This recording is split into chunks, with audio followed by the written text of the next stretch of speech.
Good afternoon. Thank you for joining us for Asheville VeganFest 2017.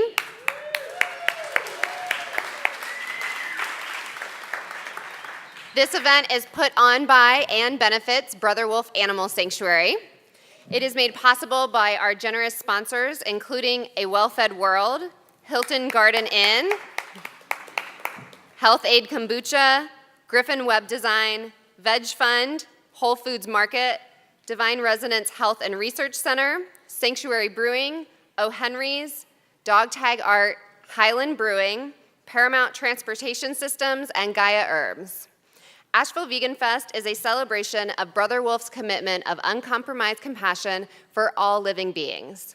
10 years ago, Brother Wolf started out helping dogs in need, and over the years, we've expanded to include cats and rabbits and other small animals, as well as cows, chickens, and pigs, and most recently, a lamb who was born without his front legs. Brother Wolf is a vegan organization and has compassion and concern for all living beings. Asheville VeganFest and our program Asheville Vegan Outreach strive to connect people with the education that they need to further look into a vegan lifestyle. All proceeds from this weekend's events benefit the animals. We are currently building an 85-acre sanctuary that will help us save even more, and all of this work is only possible with your help. At the end of today's panel, we will be collecting donations in the back of the room. These donations will help us build that sanctuary. They will help us rescue more animals who so desperately need us, and they will help us to continue to grow our circle of compassion through educational programs. We would greatly appreciate your support of this life-saving work. And now we're ready to begin our final panel of the day, Stories of Effective Advocacy. Please welcome panel moderator and Brother Wolf staff member, Caitlin Campbell, to the stage.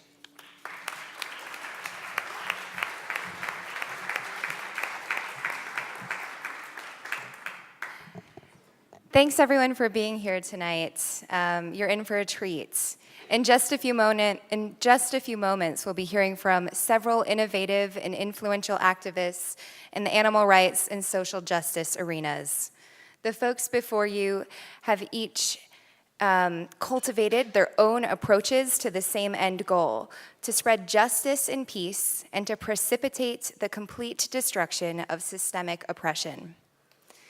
Our speakers are truly changing the world, whether it's confronting and disrupting exploitative industries, changing hearts and minds through narrative, or providing support for those bearing systemic injustice. Our panelists before you are constantly applying their talents and courage to making the world amenable to all, not just a chosen few.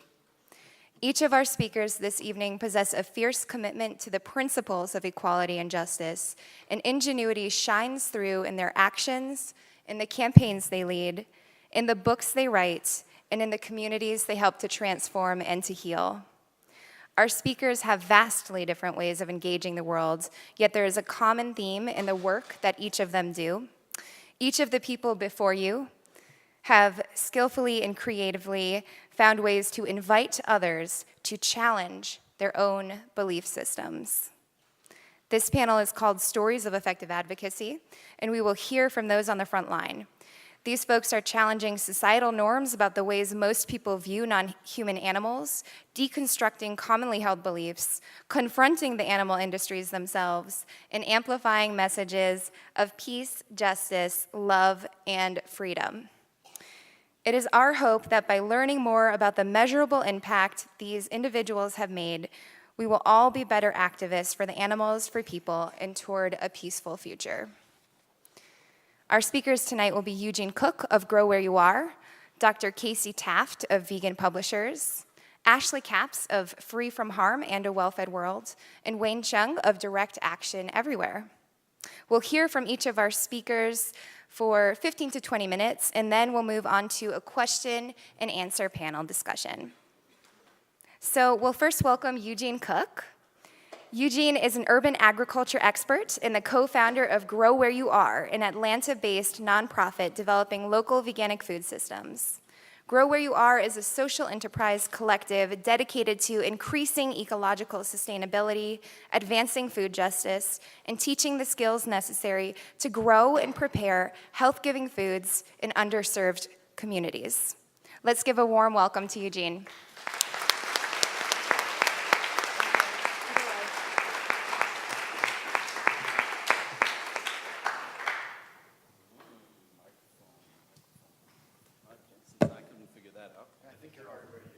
Am I ready? Oh, wonderful. All right. Greetings, y'all. I'm fortunate. I'm really fortunate to be here. And I want to thank the people that have organized this amazing event, because I have known nothing about this prior to this, you know? And I have been fortunate enough to do the work that I do growing food for about 20 years now in a lot of different places around the world. And because it's 2017 and we have all these different ways of communicating and interfacing through social media and other forms of technology, people come to find out about each other without actually meeting each other. So I met, I think, Brother Paul from Brother Wolf here, and I'm grateful to be here. I'm grateful to see good people from a well-fed world and people that have made it possible for me to be here. I have to start by thanking and also acknowledging how many of you were here for the previous panel, like 15 minutes ago? Hands up? Okay, good. So then we're going to start from there. One of the things that really impressed me, once I actually got a chance to sit down and read the emails that I've gotten from the Asheville VeganFest, was finding out that Hedges was going to be here. Because for me, when I look at the work that we're doing as an organization, Grow Where You Are, it's based on the conditions of the life of the people that make up the organization, that make up the group. And that can't be separated from being here in the United States of America. How many of you were born and raised in the United States of America? All right, so was I. Anybody have a smartphone or an iPhone? Yeah, good. All right, so anybody on Instagram? Anybody on Instagram? Instagram, okay. So Grow Where You Are, all spelt out. Grow Where You Are. That way you can look at a bunch of pictures while I talk and you won't have to focus on me, and you'll get a very clear idea of what we have done and how we've started. Anybody familiar with the work of Grow Where You Are yet? Few people. Okay, so growwhereyouare.farm, F-A-R-M, growwhereyouare.farm, and you can find out some work. What we do is we grow food using agroecological practices and veganic agriculture in urban areas and peri-urban and suburban areas. And we do that because it's important for us to know that we can take our own health into our own hands. The specifics of that being, I became a father for the first time 18 years ago, and that young man just graduated high school yesterday in Pasadena, California. So, thank you. It's a good thing. It's a good thing. And so I just flew in this morning from California, and he is the very reason that I started to grow food. So I knew nothing about Monsanto or GMOs or what's happening in animal agriculture. I knew none of that. That was not my motivation. My motivation was Samantha came to me and said, we're going to have a child, and I went out into our backyard in California and started planting food because my folks had taught me how to plant food. They had taught me how to keep a small garden in suburban California because they come from a tradition of farmers throughout the Midwest and the South. And the only reason my mother was able to get out of Chautauqua, Kansas, get out of Oklahoma on an 80-acre farm was because her folks had land. And then she was the first person in her entire family to go to college. Her going to college meant she moved to California, meant she met my father, and I think they did some kind of special chemistry thing, and I was born. So that was good. That's a good thing. The point is the land. For me, the point is the land. So I heard some amazing things on the panel that just passed, that was just previous to us, and some of it was extraordinarily accurate, and some of it speaks to the deep ignorance of people who are the beneficiaries of systemic thievery. So, the idea that people of color now need to come into the vegan movement is ludicrous. And I'll speak from my own personal experience since this is about advocacy. The reason I stopped eating meat was because an amazing prophet named KRS-One. Anybody familiar? Right. You ever heard the song Beef? Yeah, that song Beef came out in like 88, 86. How many of you have been vegan since 88? Not too many hands. So, I didn't hear about that from nobody white. I heard about that from a brother from Brooklyn, from Bronx, who understood that we can't eat animals because animals are terrified when they're being killed. And if you eat a terrified animal, then you're going to be walking through your neighborhood looking over your shoulder. And he was tired of seeing us as a subset of this tyrannical government being totally fear-based all the time and being cowards in our communities and in this nation. So that was my first hit about becoming a vegetarian. Anybody ever heard of this man? He's now gone viral. His name is Maccabee, talking about the cucumber. Yeah, you know, right? So, again, Rastafarian culture has been speaking about a vegetarian, ital, no-salt diet since the 60s. So to sit in here in Asheville and hear people tell me that we really got to get people of color involved in this movement, that's letting you know where you're coming from and how far off the mark you are. Just a little wake-up call. Google Queen Afua, Google Dr. Sebi, Google Dr. B, Google Dr. Phil Valentine, Google Iris Latham. All of these brothers and sisters have been talking about this based on a tradition of a spiritual group of people who come from, they say there's more Jamaicans off the island of Jamaica in the world than there are on the island of Jamaica. You can go anywhere in this world, London, China, anywhere, and you're going to find some Rasta that has a spot where they're selling vegetarian cuisine. So, y'all are not bringing anything new. What you're bringing is the same consciousness that has us killing animals. And it's a consciousness that once you woke up, you suddenly saw, oh, there's a world, and you figure you were the first one to wake up.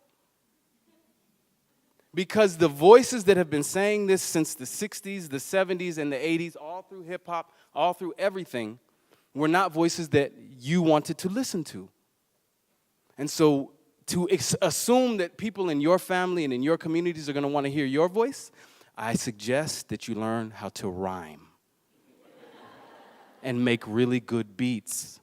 Because when KRS-One was talking, he was talking to a population of young black teenagers like myself who I was not thinking about stopping eating meat or chicken or fish. But he made it irresistible for me to absorb the information based on the fact that he put it over music and he found intelligent, creative ways to get that information out. Maccabee, a grown Rastafarian man, is doing the exact same thing. And if you look at his tube on YouTube, it has Why Me Eat Wednesdays and Medical Mondays. He says, because as a vegan, everybody always asks him, what do you eat? What do you eat? And he says, let me tell you what me eat. What me eat? I eat cucumber. I eat mango. I eat cayenne pepper. And then he tells you exactly what it's good for, but he says it in a rhyme. And if you look at any of Bob Marley's music, he says, eating up, the problem is that we're eating up all the flesh from off the earth. He says it right in a song. That was in the 70s. So if we're in 2017 and we find ourselves wondering about how to be advocates and what advocacy is finally coming to a place where you are ready to concede leadership to the people who have always been framing and creating culture on this Turtle Island continent that we call North America. There are indigenous people, there are descendants of African people, and there are an amazing mix that I make up of those people who have always lived plant-based, who have always taught balance with the planet, who have always taught compassion, which is the reason you are not dead. Because if we acted or reacted violently to violence, as the brother Gary, I think his name was, the gentleman who was up here before, as he said, then if violence could solve a situation, we'd be living in the Garden of Eden, right? And if there weren't peaceful, humble, spiritually guided people on this continent, none of y'all would be in this room. As a matter of fact, you'd be in danger of me being here.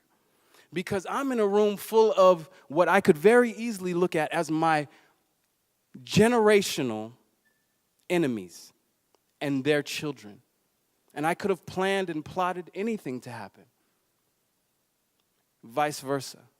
How many of you have been in a Masonic hall full of black people and had to talk to them? Just raise your hand. Okay, so you have no idea what I'm feeling, and you can't know at all what stimulates or motivates the people that are doing this work and have been doing it without any support, financial or otherwise. No microphones, no books, no nothing. But these people have been doing it. We've been doing it. We've been doing it. We've been doing it. And we've been pleading to y'all to become more humane. There's an amazing reggae group called Midnight. And he says, humanitarians saving whales. What about humanity? How can you be a humanitarian and you're looking to save the whales? And when you see young black children being assassinated by terrified, cowardly white men, nothing happens. So advocacy for me is living it, moving in it consistently every day. So what Grow Where You Are does is we plant food in the very areas that we live, amongst the communities that need it the most, and we make sure that the food gets out to them. By creating these spaces, oftentimes in partnerships with faith-based institutions that own land, we create spaces that people can see in their everyday, just walking pedestrian traffic. They can see food growing, and there's access to it. There's no fences or any of that kind of stuff, and people can come and have that experience with the plants and with the people. What makes it tenuous and challenging? What do you think is our number one challenge? Land what? Land ownership, land access. There was a gentleman who decided he wanted to take 5 minutes earlier in the other presentation to ask 2 questions. But what he really did was monopolize the stage and talk about his ideas about what democracy is and how property ownership is fundamental to democracy. Thankfully, we had intelligent people on the stage that could refute that and understand that property ownership did never, ever create democracy. Property ownership created a ruling class and subjugated class, which now you all are sliding into being that. And that don't feel good. I'm sure it don't. I'm sure it's uncomfortable because you thought that maybe this American trick was going to work, but it can't. It don't work for the animals. It don't work for the women. It don't work for the men who don't own property. So here we have a situation where how do we advocate amongst our collective body in the United States when we are not a collective body? When we automatically, even in spaces like this, have people who believe that, well, we got to own property, otherwise we won't have a democracy. When there is a constitution and federations that predate any European settlement that told exactly how to live. Has anybody ever read the Iroquois Constitution?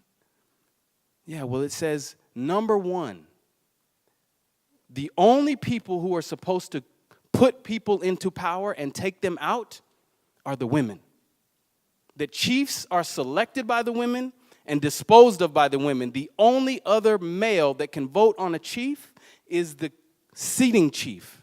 He's the only one who has a say, only man who has a say over what chief is coming in. Otherwise, it's the council of women, the council of female elders that grow a young man up to be chief, and if he doesn't act right, they take him out of that position. What would America be like if only women could vote for president? So this idea that there was no democracy here without property ownership and that there was no way of governing land, natural resources, caring for animals, caring for our elderly and our children until people decided to create property ownership, that's a falsehood. And if we're moving on falsehoods from the very beginning, especially in spaces like this where we profess to want and be moving with compassion, then it's like we're crippling ourselves because we're totally misinformed. You all, I'm sure, are compassionate people. But if we're agreeing that information is one of the most important tools that we have, then you got to know where you live. Standing Rock was not just some accident. It hasn't gone anywhere. And the people who are ready to move us all collectively into a new space, they already exist. Dr. Vandana Shiva has talks on YouTube strictly about being a vegetarian, right? So there's a lot of work being done by a lot of people. Our advocacy is personally making sure that we have the garden spaces and the mini farms available that people can come to and see that we don't use any animal fertilizers or any of that kind of thing, see how vibrant the food is, and at the same time, when they come in and we have people who say they want to support the work, we make it very clear to them that one of the number one issues for any new farmers, young farmers coming up, especially urban farmers, is land access and ownership. Most urban farmers are renting somewhere and then driving to a farm where they work. That will never work. And that issue of land ownership has also been fundamental to everything that y'all are talking about when it comes to the safety of these animals. Because all of these horrible conditions that these animals are facing are happening on land that these corporations say that they own. And if they didn't have that legal ownership of it, if you want to continue to go through legal channels, you'd have a lot better chance. But as long as we agree with the fact that they own the land and what goes on that land, they decide how it's done and how many animals that they want to torture, then we're acquiescing to something that has been artificial from the start. My last point on advocacy is this hairstyle is the Bantu knots. The Bantu are a people of West Africa who have consistently done amazing things. And you'll find that throughout the continent. So for us, simply waking up in the skin that I'm in and entering into a space like this and realizing that until I got onto this stage, how I was engaged with, right? I was engaged with very differently because people maybe didn't know who I was and why I was here. Well, I'm here to share, I'm here to talk, I'm here to learn. So remember KRS-One, remember Dead Prez. Dead Prez, their album that came out in 1992, I think it was, called Let's Get Free. The whole album is about vegetarianism, but it's wrapped in the larger movement of social justice, the apartheid that we live in here in the United States, and as the gentleman talked about, the generational wealth inequity that has happened because of stolen property continually being inherited from people who had no idea how to interact with this particular landmass because you're foreigners to it. And there are people who want to help. They want to show you and I how to behave here. And they've been there, always been present. Thank you for listening.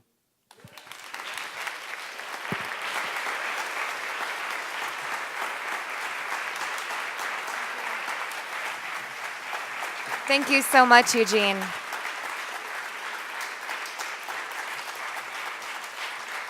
That was really wonderful. Thank you. We are next welcoming Dr. Casey Taft. Casey is a professor of psychiatry at Boston University of Medicine and an internationally recognized researcher in the area of violence prevention. In his day job, Casey works with perpetrators of domestic violence. He's written 2 books now for vegan advocates, Motivational Methods for Vegan Advocacy and Millennial Vegan. Please give a warm welcome to Dr. Casey Taft. So I hope you don't mind that I stand.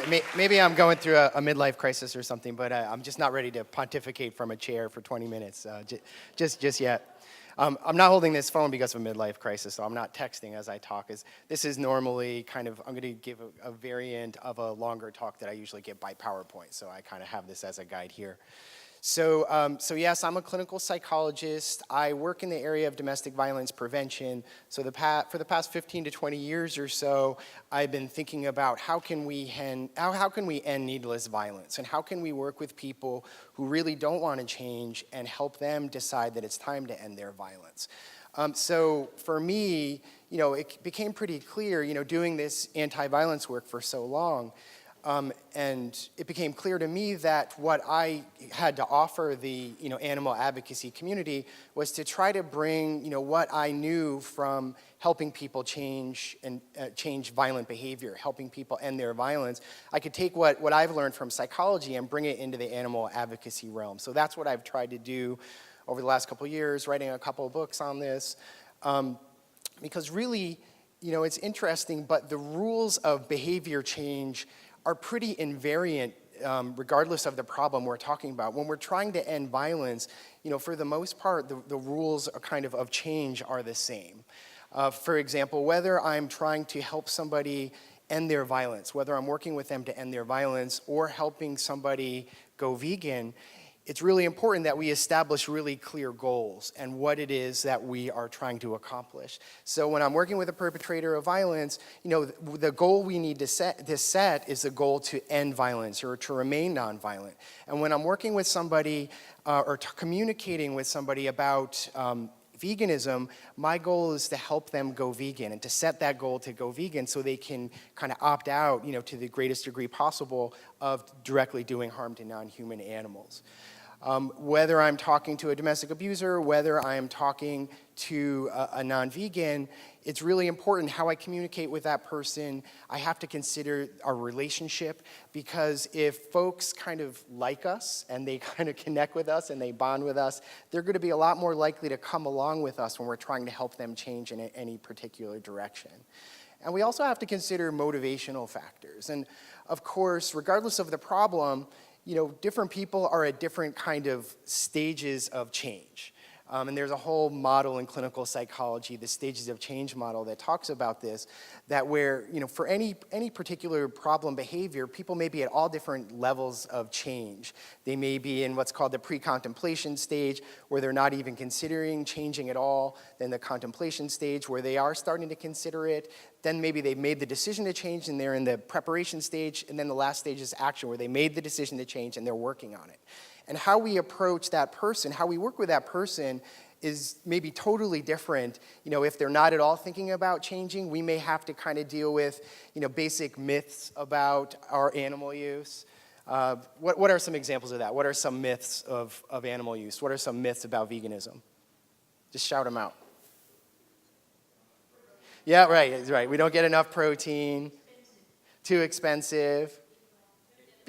B12 too difficult, right? And some of these, it's not easy for everybody, but right. I mean, there's a lot of myths that are out there that talk about, that we may have to just work with that person in kind of helping to overcome these kinds of myths. So how we communicate with folks may really depending on what level or what stage of change they're in. And lastly, when somebody decides that they're ready to change, we have to give them the tools to change. So whether I'm working with somebody who's trying to improve their relationships, whether I'm helping somebody trying to go vegan, once they make that decision to change, I have to give them whatever they might need to get them to that next step. So behavior change really is often very similar across different populations and different problems that we're working with. I think it's really important that so I mentioned, goal setting is really important regardless of the problem we're talking about. And that's certainly true when we're coming to animal advocacy. I think it's really important that we work with folks to try to set a vegan goal and not, a goal to just kind of cut down on eating animals, cut down on using animals. Really because this is an issue of social justice. And just like I would never tell one of my patients, why don't you just cut down on your physical violence towards your partner, or why don't you just engage in psychological abuse? I would never say to anybody, why don't you just cut down on killing and eating animals? Why don't you, So we have to consider the fact that this is an issue of social justice. We have to treat it as an issue of social justice, and we have to set really clear goals or work with that person to set clear goals. And they may not be ready to set that goal right away. It may be a process over time, but ultimately our goal should be trying to help that person go vegan. asking other people just to do their best is not really, an effective method of change. There's a whole psychological literature on this showing the more difficult the goal is and the more specific that goal is, the more change you're going to see. So I know a lot of animal advocates who have the kind of philosophy, well, I don't want to push anybody, and I don't think it's really effective to try to talk about veganism. But really, what we know is most effective when it comes to goal setting is being really clear and setting goals that may not necessarily be easy to achieve, but they can kind of monitor their progress on their way towards that goal. As a psychologist, I also know that we should not place too much emphasis on any single interaction we have with anybody when we're engaging in animal advocacy. As a psychologist, when I'm working with my patients, because we're not going to have breakthroughs every communication we have with somebody. As a psychologist, my clients don't have these great epiphanies every week and every time I talk to them. And the same thing with animal advocacy. And I think we need to be careful not to put too much pressure on ourselves. We want to help animals so badly. We want to see these great changes, but that's not necessarily the way change works. We need to think of it as a process, and that we may be planting seeds and moving that person in the right direction. Just another basic kind of tenet of psychology and what we teach in terms of communication is to be assertive. I know Wayne could talk a lot about this. Actually, Wayne and I have talked about this kind of at length, and we both feel like it's really important to be assertive with other people in any form of communication, and especially when we're talking about an issue of social justice, to not be afraid to let people know, what the truth is behind the harm we do to non-human animals, to not silence ourselves, and this happens a lot, where folks are so afraid of being that angry vegan that they keep everything to themselves and they don't speak out on behalf of animals. And ultimately, that's not really going to help animals as much as you may be able to help animals. So it's important to be assertive, not going to the other extreme, to be aggressive, where you call everybody murderers or rapists and everything else and get in people's faces and tell them they need to do this or that, because that's not effective either. We know the best way to communicate with other people is to be assertive. Again, a basic rule of psychology that I think is really important to convey to other people.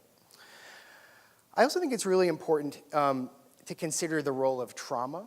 And this is something as a psychologist I'm especially alert to, and I work at a place called the National Center for PTSD, so I deal in the area of trauma and PTSD all day, during my day job. I think we need to keep in mind, that we animal advocates have probably been exposed to more trauma than others, kind of on the whole. And many of us became animal advocates perhaps because we've been exposed to trauma. Perhaps we've experienced or been exposed to trauma, abuse, and needless violence ourselves, and that's why we became vegan. That's why we became animal advocates, because we wanted to prevent needless violence towards those who are really kind of the most helpless among us, non-human animals. So we need to keep in mind the fact that we may already be at heightened level of trauma, and then just by being, by virtue of being animal advocates, we see a lot more trauma and violence than other people do who don't necessarily have the awareness of the harm that we're doing. So when you are, vegan, when you're an animal advocate, everywhere you look, you're seeing violence and death and suffering, right? I mean, just turn on the TV, just, go anywhere, look at any advertisement, and there's, often a message about doing harm to non-human animals. And this can really impact us, and this can really be traumatizing to us. And I've talked to a lot of animal advocates who describe really what can only be described as PTSD, which in part may be from the exposure to all this trauma around them, and they're already bringing in trauma from other things that they've experienced, other forms of oppression they may have experienced. So we need to always keep in mind that we may be especially susceptible to having trauma reactions through what we're dealing with, and that so as a psychologist, one of the things that I think is really important is that we really are mindful of that. We're aware of what our limits are, when to kind of regulate our trauma exposure in some way, when it's time to kind of shut down Facebook for the day, when it's time to let other people know who may be abusive towards us or may be, traumatizing to us, to let them know, like, I'm gonna have to, stop coming to your house, I'm gonna have to stop talking to you unless, this or that changes, because it's just too upsetting to me, it's too traumatizing for me. So we have to really be aware of kind of what our limits are when it comes to trauma. And kind of related to that, and this is something that I especially like to talk to younger animal advocates about, I think we need to be really careful, because when we don't take care of ourselves, when we are constantly being exposed to trauma, it's really easy to go to that really dark place, right? How many of you know what I'm talking about? Raise your hand if you've been to that dark place. We call it kind of misanthropy, right? Where you go to that dark place and you just tell yourself, everybody sucks, right? Humans suck. I hate humans. I don't care about humans. I only care about animals, right? How many of you have ever heard that before? Heard somebody say that? How many of you have ever actually said that yourself before? Okay, some of you are admitting it, right? So what's wrong with that stance? What's wrong with going to that dark place? Can anybody tell me? Can anybody shout out? What's wrong with that? It's disempowering. Somebody else said you're not helping. Excuse me? It foments inaction? Can you say more about that? Well, it's like if you get into this place that's like, oh, I can't, nobody's listening to me anyway, and I can't really do anything. And it's kind of like, well, why should I even talk to anybody? Because they're just going to shut me down. Exactly. You get to that dark place, and you think nobody can change, everybody sucks. There's vegans, and then there's carnists, right? And that's it, And so what happens when you go to that dark place, and when you go there, it's really hard to see that motivation to change in other people, right? You have to really, when you communicate with other people, really notice that little bit of motivation, and that's how you help somebody change. You might find somebody who's kind of ambivalent about changing, but on the one hand, they can recognize that the harm we're doing to animals. On the other hand, they think there are humane methods. Well, if you really focus on that positive thing that they're saying and that motivation to change and reinforce it and talk to that person about it, then you can help move that person along in their stages of change. And if you're in that dark, misanthropic place, then you're not going to be able to do that, right? Another problem with misanthropy, and we're seeing this, I feel like we're seeing this more and more in young animal advocates, is that you put out the notion that you don't care about other forms of oppression, right? So on the one hand, you're claiming to care about justice and oppression, and on the other hand, you're telling humans you don't give a crap about their problems. You don't care about their oppression. You don't care about anything you're dealing with. And of course, that's only going to divide the movement. That's not going to create an inclusive movement and really bring about the big changes that we really need to have in this movement if we want to kind of, push the needle about regarding our use of non-human animals. So I think all of these things are really important. I think that we as animal advocates, in my opinion, are our best hope to turning this thing around. And that's why my focus is on trying to help other animal advocates become, what I view as better advocates.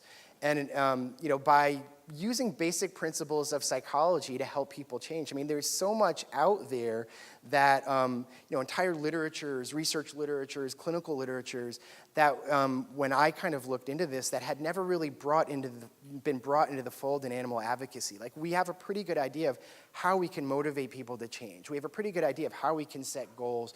We definitely know how important it is to develop positive relationships with other people, but I think sometimes we get away from these things. So that was really kind of my focus in trying to bring more psychology to animal advocacy. And all of this is not to say that that we should all be psychologists and psychologists have all the answers, or I have all the answers. And even just being on a panel for effective animal advocacy actually makes me a little bit nervous, I guess I'd say. Because there isn't really research on this.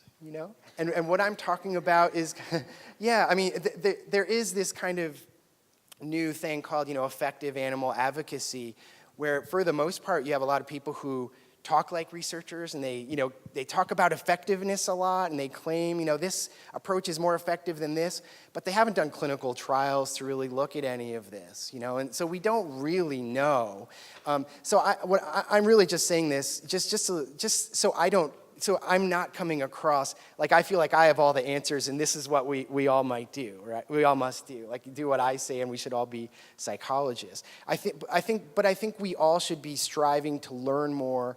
We should be trying to learn how to best influence others, and always kind of keep that in the forefront of our mind, that our goal is how to be as effective as we can to help create change in other people. When you just shout out to other people, like, I don't give a crap about you, I only care about the animals. When you do that kind of thing, really you're focusing on yourself, right? You're venting, but you're not doing anything to help animals in any way, and in fact, you may very well be doing harm to them. So I want all of us to be thinking about how we can be as effective as possible, and whether our advocacy, whether our specific behaviors are focused on those who we're trying to help or focused on ourselves in some way. I think that's probably a good place to stop. Thanks.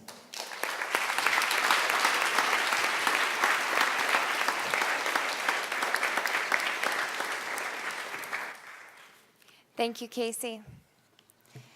All right. Next up is Ashley Capps. Ashley is a writer, editor, and researcher. She's written for numerous animal rights organizations and is a core team member at A Well-Fed World and Free From Harm.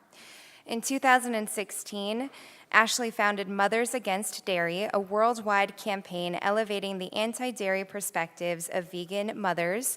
She also recently founded Milk Hurts, a campaign that talks about the broader implications of milk and the needless violence of the dairy industries.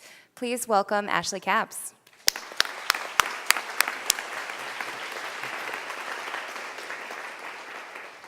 Thank you so much. Oh, my mic. So it's actually helpful probably that this spotlight, I can't really see any of you, but I'm not very comfortable in front of a room full of people anyway, so I won't have to pretend like I'm making eye contact with a bunch of you. And I also have to ask your forgiveness well, I am pretending to make eye contact, but if you remember that student in class who was always saying, when the teacher asked for a response to a question, there was always that one student who would say, can I just read what I wrote? That's always me, because my brain's all over the place. So I have some notes here, and I hope you'll forgive me if I'm looking at them a bit. Always try to tackle too much when I give a talk.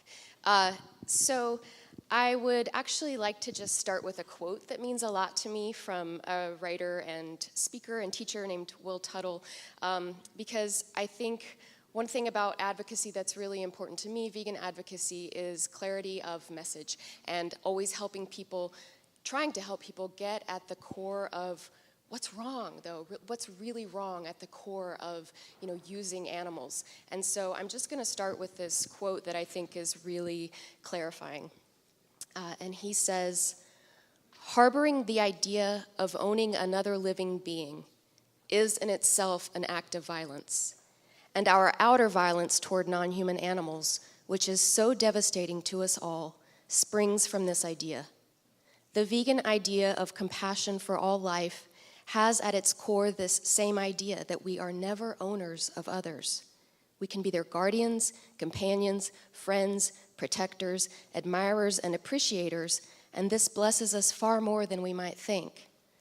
The move from owner to guardian frees both the owner and the owned, and establishes the foundation for peace, freedom, and justice. We are all harmed by the culturally mandated ownership mentality that reduces beings to mere commodities, whether for food, clothing, entertainment, or the myriad of other uses. It is long past time for us to awaken from the cultural trance of owning our fellow beings." And I couldn't agree with that more. And that's where everything that I work for comes from, that position, that belief. So I have been working professionally in the animal liberation and vegan movement for the last 5 years.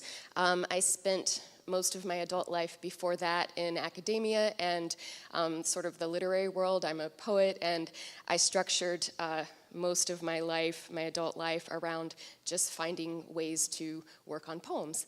And then I had a sort of crisis of identity in 2011 and realized I wanted my writing to be doing more work in the world for the things and beings that I care about.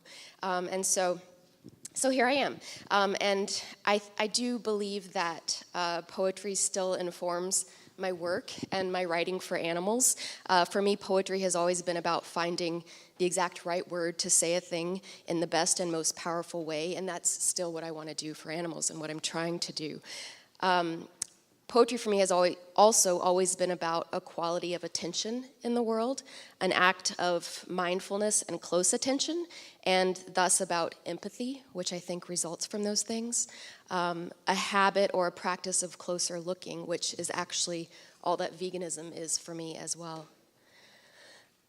So, as Caitlin mentioned, I've written for a few different animal justice organizations on a lot of different issues related to animal agriculture and veganism, and I now have two main employers. Both are vegan nonprofits. I write for Free From Harm, which is a farmed animal advocacy organization based in Chicago, and I write for A Well-Fed World, a vegan food justice nonprofit and educational website that focuses on helping people understand the connections between animal agriculture and global hunger. And we also sponsor a lot of plant-based feeding and farming programs, both locally and around the world. And so we're really focused on helping people understand the ways that animal product consumption and production impact global food insecurity, also natural resource depletion, as well as climate change and environmental destruction, both of which further drive and exacerbate food insecurity. Some of those connections are a little more nuanced, so I invite you to go to our website. A Well-Fed World is awfw.org, and browse the pages under hunger, animals, environment, and climate. I write a lot for our website. And then also visit our programs tab to learn about the many different plant-based feeding projects we work with. So in addition to those things, I am really immersed right now in two campaigns that are really close to my heart. Humane Facts and, as Caitlin mentioned, Milk Hurts. Humane Facts focuses on debunking the humane myth and helping people understand the specific cruelties that are permitted behind the different humane meat, dairy, and egg labels that you'll come across in the store and that are increasingly popular. Because all of those labels hide a great deal of cruelty, routine cruelty, and suffering, and injustice. And so that website is an educational website devoted to helping people understand those practices, and you can learn more at humanefacts.org. And then my other campaign, as Caitlin mentioned, that I'm working a lot on right now is Milk Hurts, which Mothers Against Dairy is sort of a sub-program of that. I think that both of these campaigns focus on what I believe are two of the most insidious forms of messaging from the animal use industry. One is the normalization of exploiting motherhood and invading the mothering relationships of others in order to steal their breast milk, baby food. And we just regard this as being completely normal and natural. And that's the dairy industry. And then two, the humane myth, the manipulative, deceptive marketing and messaging that tells us there can be such a thing as ethically exploiting and humanely killing others needlessly and for profit. I focus on the humane myth because I believe that it is our use of other animals and not the question of whether this use is more rather than less cruel, more rather than less confining, more rather than less humane, that is the fundamental wrong when using them is not necessary to our survival. You do not wish to be my prisoner, my resource, my captive, my property to exploit at my whim, no matter how comfortable I may make you. To subjugate you thusly would be to commit a grave injustice against you. To presume that it doesn't matter to animals whether or not we use them, and to assert that we are thus entitled to do so simply because we can, is to advocate the philosophy that might makes right, which is the principle behind most of the worst atrocities in human history. And I maintain a view fundamentally incompatible with social justice and moral progress. So I'll just talk a little bit more about why these two campaigns are important to me, and then in some of the other questions that Caitlin will ask, I'll talk about specific forms of advocacy. And so for the Milk Hurts campaign, that was just launched. The website will come later this year. But I've been working for the last year on Mothers Against Dairy, which is a program of Milk Hurts. I'm not actually a mom myself, and so some people are like, wow, you founded this group about mothers. But it's one of my research passions.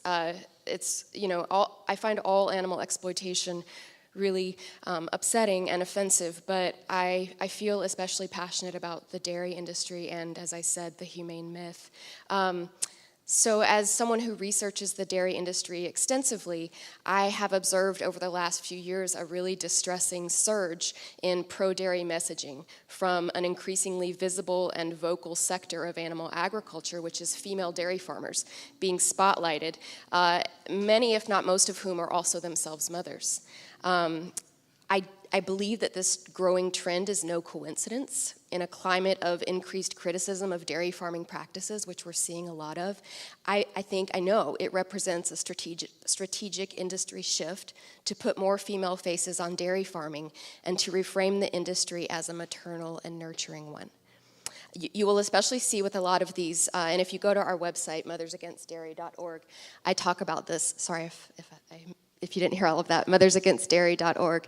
I talk about some of these industry strategies a bit more, but mainly the dairy industry is really spotlighting a lot of female dairy farmers and getting them to blog and Instagram and take to all of these really visible social media platforms. And the number one thing they have them address consistently is the practice of stealing newborn calves from their mothers, which is part and parcel of the dairy industry. I don't care how humane. I have been researching humane dairy farms here in Asheville, and I haven't found a single one that doesn't take the babies away from their mothers. So that's going on.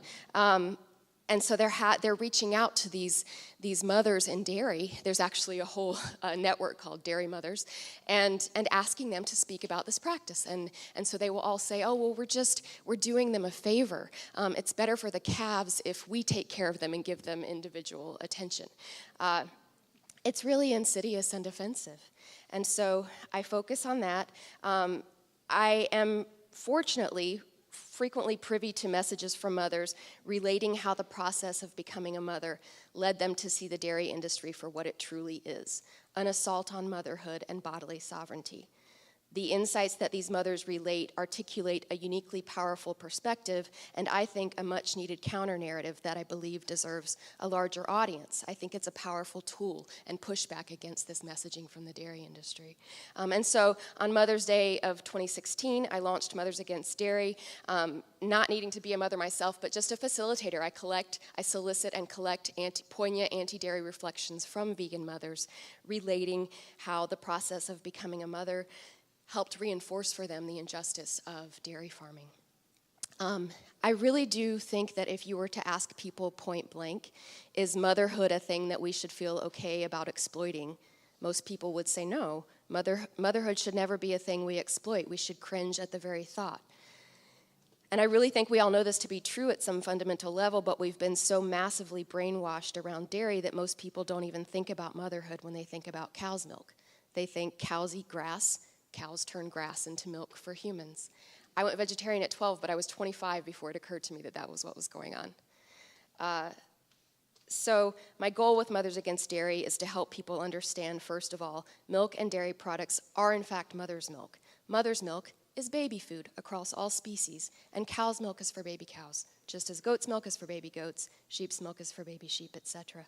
And from there, the hope is to get a conversation going around the fact that at its core, dairy is the exploitation of mothers, the farming of mothers for their breast milk. Just think about that sentence. The very idea of breeding animals into existence in order to force them to become mothers so we can then invade and parasitize their mothering relationships, steal their maternal lactations, and turn them into frivolous ice cream and cheese is so violently entitled, so deeply unfeminist and defensive, and profoundly anti-mother. We shouldn't exploit the motherhood of anyone. It really is that simple. And if we agree with this, then we must also recognize that not only dairy, but all animal agriculture depends on the reproductive subjugation of billions of individuals and the systematic destruction of their mothering relationships and their families. We shouldn't support this if we don't have to. If we have access to plant-based foods, then we should make food choices that respect the reproductive rights and bodily sovereignty of all beings, and we should be vegan. And I'll just say a last bit. I'll have a table tomorrow where I can talk more about any of these campaigns. I'm happy to. The other work that I'm really passionate about doing, as I mentioned, is the Humane Myth. And I really believe that it's a good thing that people care about, making choices that cause less suffering to animals. But this kind of language, humane, ethical meat, ethical slaughter, really deflects and distracts from the violence that's going on and being supported and chosen with these choices. Proponents of so-called humane meat, dairy, and eggs they always confront an unavoidable paradox. The movement to treat farmed animals better is based on the idea that it is wrong to subject them to unnecessary harm. But killing animals we have no need to eat constitutes the ultimate act of unnecessary harm. It's an inherent paradox, and it doesn't hold up. I'll end just my first bit with one other quote. I'm always collecting quotes. I'm a writer. I love words, and I believe that words matter. But one other quote that means a lot to me.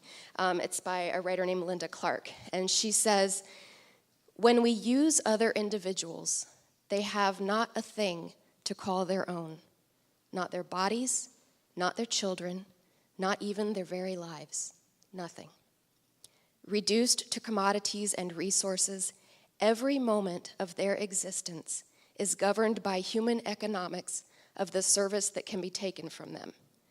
The cash value of such substances as milk, eggs, body fibers that can be stripped from their living bodies, and ultimately the value per kilo of their pitiful corpses hacked and sawed to pieces. Our use of them is thorough and utterly pitiless. These are the innocent victims of our deluded species.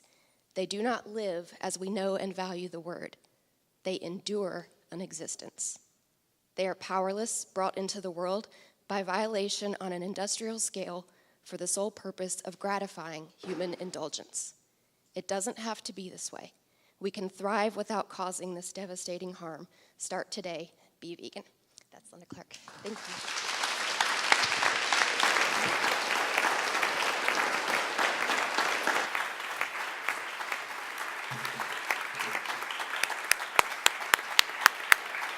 Thank you, Ashley. Okay, and finally, we will hear from Wayne. Wayne Hsiung is a lawyer, a writer, and the founding organizer of Direct Action Everywhere. Wayne is a behavioral science grad of the University of Chicago and MIT, and is a social justice campaign organizer. Just last week, Wayne was arrested while leading a group of activists into a San Francisco slaughterhouse and rescuing hens awaiting slaughter in broad daylight. Please join me in welcoming Wayne. Thank you.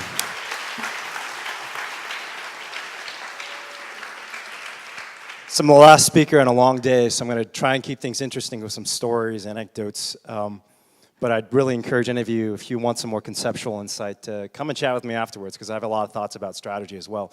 But as Caitlin said, I was in jail last week. I was actually a little worried I wouldn't make it here in time, but they let me out without bond, because I was planning to not pay the bond if they did issue a bond, but they didn't ask for a bond, so I got out.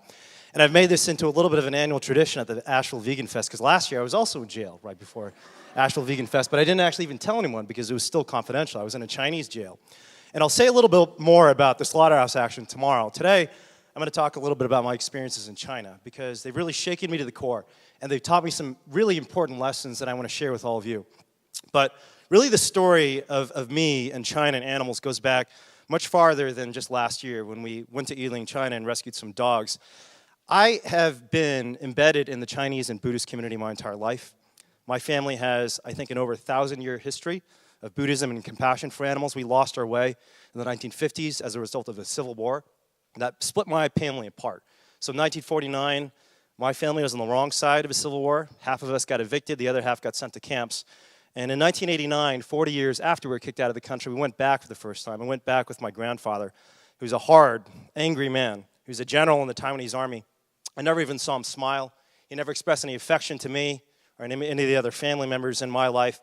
And for the first time, I saw him cry because he saw his little brother who he had been separated from for 40 years for the first time.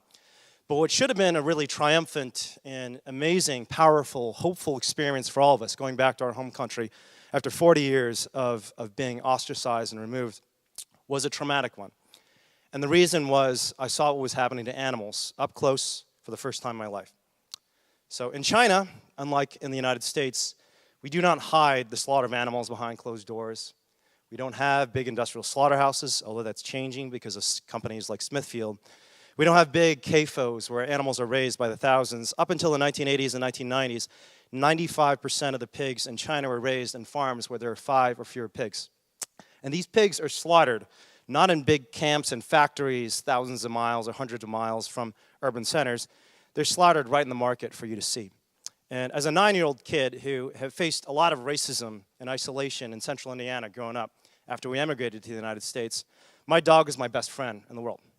When I got to China in 1989, I walked to a restaurant that's called a Wild Earth restaurant. They have these restaurants in China where the idea behind them is you want to sample from all the flora and fauna of the universe. They have snakes and raccoons and even monkeys. And I still remember, and I'll remember this until the day that I died, the first thing I saw as we were approaching this restaurant was a cage on top of a number of other cages with a little hand coming out of the cage. I could just see her fingers. And a little baby primate, before they have all the fur on their hands look a lot like a human child's hands. And I looked up and I saw a hand stretch out of this cage, and I said to my parents, why is there a little kid in the cage? But it wasn't a little kid. It was a primate. This primate had a collar around her neck, and if a customer came by, pointed at her, she would be killed, cut up for food on the spot for that restaurateur's plate. There are other animals in this restaurant. There are raccoons. And raccoons, many of us have probably had experience with raccoons. They're really fierce animals, right? They're tough and vibrant and energetic, but these raccoons were very different. And I don't know if it was because of rain or because they tortured these animals, but all these raccoons were drenched and covered with water, so the fur was pressed up against their face. And, I mean, a lot like waterboarding, they were completely defeated. They were cowering in the bottom of their cages. They were barely even moving. They were alive, we knew, because we could hear their breathing. We could see their eyes flicker. But they had no energy or life left in their bodies. The death that was coming from them, in many ways, was a kindness, given the torture they endured for weeks or months in a cage. But the thing that really blew my mind and shook me, and still shakes me to this day, was I heard barking in the back of the restaurant. And these weren't companion animals. They weren't pets. They weren't service animals. They were dogs held in cages that were going to be killed and eaten. And you have to understand, as a little kid, a 9-year-old kid, whose only friend in the world was a dog, this was a traumatic experience. I broke down on the ground. I was crying, weeping uncontrollably. I begged my parents to do something about it, and what they said to me at the time was, there's nothing for us to do. This is just what people here are taught. This is what they're taught. And it was the first time in my life that I realized that many of the things that we are taught are not actually right. So there have been 30 years since that first experience of animal abuse up close and personal, and over the past 30 years, I've basically spent my entire life thinking about how we can change things. How we can get to the point where a little kid who's crying outside of a slaughterhouse in China no longer has to cry, where a little primate baby who's trapped in a cage with a collar around his neck no longer has to cower in fear, and where those dogs who were slaughtered on that day in 1989 in southern China are free, happy, and safe. And I think I've learned 3 lessons, and a lot of them I've learned from my people in China, and I'm going to share a few of them. So fast forward about 25, 30 years from that experience in China, I went back to China. I've gone back to China many times to learn from the animal advocates in China, and there is an incredible movement in China. I'm going to give a shout out to Eugene for acknowledging that people of color are fighting for animal rights and veganism just as much as folks in America or in European countries. But there's a growing movement in China, and I've been trying to learn from them, and I've learned 3 things from them. The first is, if we want to understand how to change the world, we have to understand at the root of this problem is not individual choices. It's not that people individually have all decided one by one, I hate animals, I want to torture them and kill them and eat them. It's that there are systems of oppression that are indoctrinating all of us. That's the first lesson I've learned from them. The second lesson is that the way we change these systems of oppression is by using a tool that has been used for the past 200 years to change the world, and that's nonviolent direct action. The third lesson I learned from the Chinese activists is that to mobilize and inspire people to direct action, you need 2 ingredients. You need a bold vision and a strong community. So I'll go through each of these point by point. So the first, systems rather than individuals. So I've gone back to China many times over the past couple of years to try and understand why people are killing and eating dogs and other animals. And one of the most surprising things about going to a place like Yiling, China, or frankly, most of southern China, where I'd say about 20 to 30% of people still eat dogs, is when you ask them why they eat dogs, they don't have an answer. In fact, they don't even have a concept of why you would be asking that question in the first place. Last year when we went back to China, our goal was to identify a dog meat farm and a dog meat slaughterhouse, place undercover cameras inside the slaughterhouse, and rescue as many of the dogs as we could. To do that, we needed to find out where the restaurants were getting their dog meat. So I went restaurant by restaurant throughout Yiling, China, and asked these people, where do you get your dogs, and where can I find a similar dog? And over again, these restaurateurs gave me the same response. Our dogs are right here. And they point on the plate where a cut-up dog was sitting as a corpse on someone's dinner plate. And I'd say again, I want a live dog. I want to know where the live dogs are. This is dog meat. I want to know where the live dogs are. And they'd say, no, you don't understand. This meat is very fresh. The dogs were alive very recently. So the point of this story is that within these people's experience and their background and their history, they didn't understand why you would be interested in a live dog because their entire indoctrination, their culture, their way of thinking was organized around thinking of dogs and other animals as just things. Right? It might not be a just way of thinking. In fact, most of us in this room probably think it's a profoundly unjust way of thinking. But every single moment of their lives, every conversation they've had, every educational experience they've had has been motivating them to conceive of that dog as just a thing. And when someone tries to disrupt that mentality and comes with a different story, different way of thinking, it's outside of their universe. So it took me 6 or 7 restaurants before I got to the point where one of these restaurateurs actually understood my question, because none of them could get a grip on why we want to know where live dogs are. So this is an example of systemic oppression. The violence against these dogs wasn't something that these Chinese people, they're born into the world, and they get a choice at the age of 3. Do you want to torture and kill dogs, or do you not want to torture and kill dogs? They're born into this system and culture that tells them that it is appropriate and normal to torture and kill dogs, and no one ever asks a different sort of question. In the United States, we have similar systems of oppression that indoctrinate us to think that people of color and other marginalized categories are beneath us, that they deserve whatever violence they face, and that the other life on this planet is lesser and inferior to us and deserves the fate they receive in slaughterhouses and factory farms. I'll give you some trivial examples. You look at the food pyramid. The food pyramid doesn't talk about the animals that are killed for food. It talks about the animals as meat. And the food pyramid is part of a massive infrastructure that the American government has organized for the past 200 years to exploit and dominate the other life on this planet. So the USDA every 5 years passes the Farm Bill. And the Farm Bill devotes $120 billion, it's a B, not M, but a B, $120 billion to animal agriculture, investing in violence against animals. So this is a systemic institutional decision that's made by powerful decision makers that's beyond the control of any one of us. But it actually ends up subjecting billions of individual animals to unspeakable torment. So that is a decision that none of us get to choose for ourselves. Frankly, even the people running the USDA don't really choose it. It's something that's a tradition, an indoctrination, an institution that's existed for hundreds of years in that country that is outside the realm of any individual's choice. But it is a choice, because we could spend that $120 billion investing in veganic farming, educational initiatives to teach people about health and animal rights and social justice, or investing in researchers and campaigners like Ashley Capps. But instead, that $120 billion is going to animal agriculture. So what we need to change is not just individual choices, although individual choices play a very important role in this movement. We need to change the systems of oppression that affect all of us and that right now are outside of our control. So that brings me to the second point. How do we change these systems of oppression? So in China, it's not just cultural norms, but also the law conceives of dogs and other animals as just things, objects, no different than this bottle of water, this cup of water. And it would be no different for me to crumple this bottle of water or this cup of water or smash it under my foot under the ground as if I took an animal, living, breathing, sensitive creature and smashed her under my heel. The law treats both of these things as the same, when we know they're very different. This cup is not the same as a dog, a pig, a cat, or myself, right? This cup is inanimate. It doesn't have feelings. So the question is, when you have these big institutions, subsidies, government, laws, even culture, shaping the way each of us as individuals make our choices. How do we change those systems? Well, Bill McKibben, the famous environmental activist, wrote a piece of incredible insight in The Nation recently, and the headline of this paper was this: the nonviolent direct action, nonviolent disruption, is the greatest innovation of the 20th century, and it's key to saving the 21st.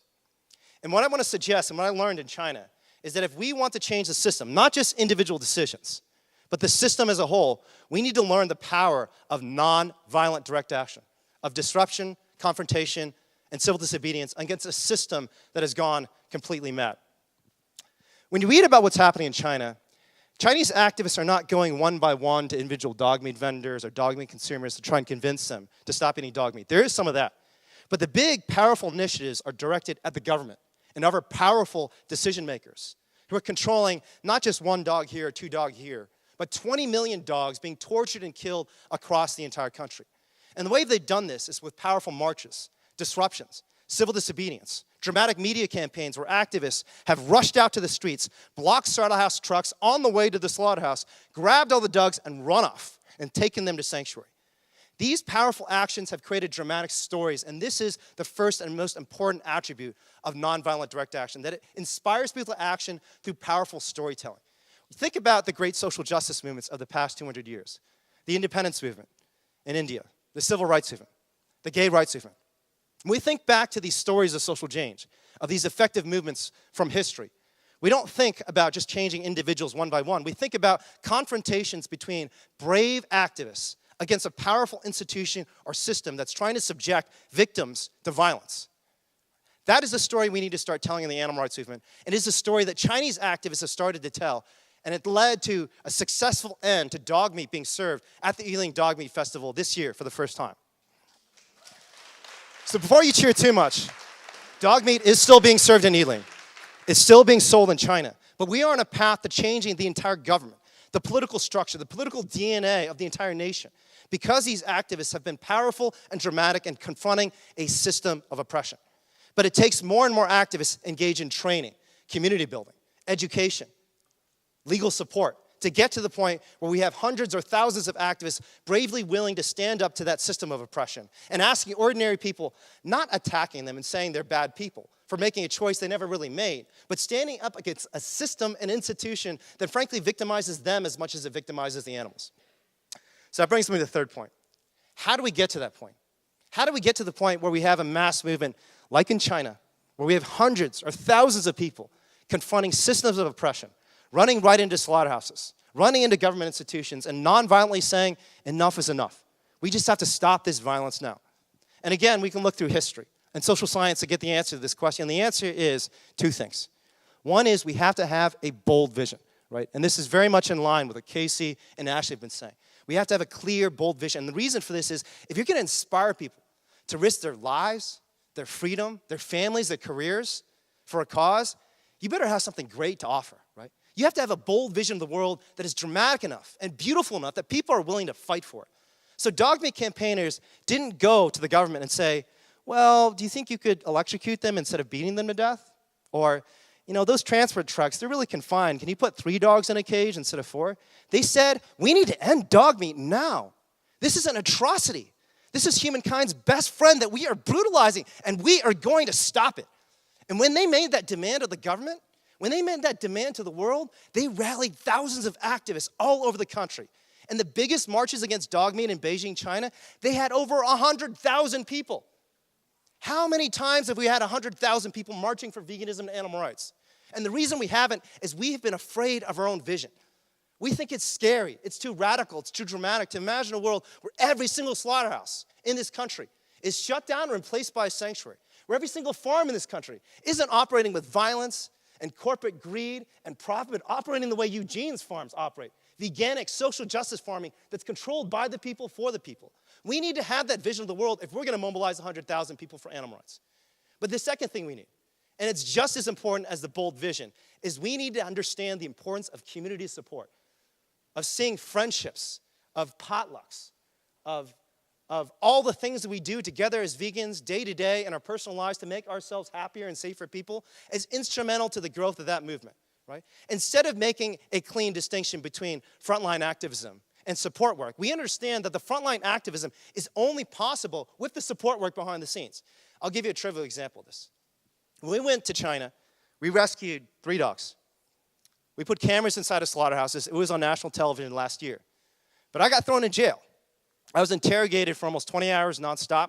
And frankly, I had no idea when I was going to get out or whether anyone even knew I was out.